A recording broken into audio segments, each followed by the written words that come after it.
In this video, we're going to demonstrate a series of techniques that illustrates how your scar work can be applied in a more dynamic fashion. So we're going to review the strokes that we previously covered during Module 1.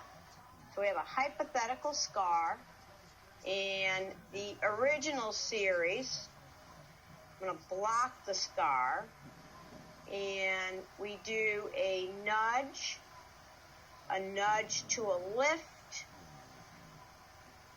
and then the third, little bit more aggressive technique would be the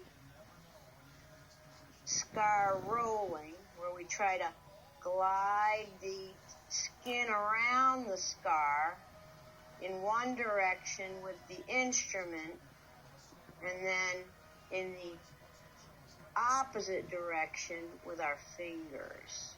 Okay? A couple of additional techniques. You can use two instruments to try and lift around the scar. Notice how during all of these techniques, I'm not working directly over the scar.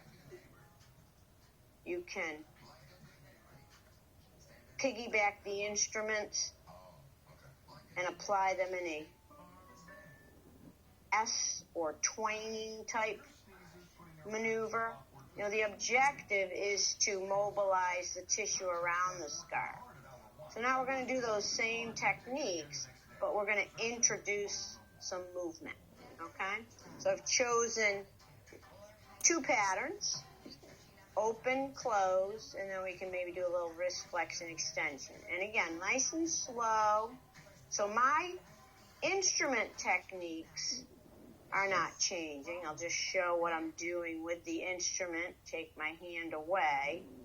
To actually apply the techniques, I have to use two hands. Okay, scar rolling. And the concept is to try to make your treatments a little bit more dynamic. We can progress even more. This device, offered by the VeraGrip company, is going to offer resistance. And again, what I'm doing has not changed. Okay? I'm working the scar that's completely closed. Okay? Nudge to lift. Okay? And I did want to show something that we can do with GT4. The larger scar, we can actually block the scar bevel side down with GT4, and it provides a little bit more of a firmer buttress to lift the tissue.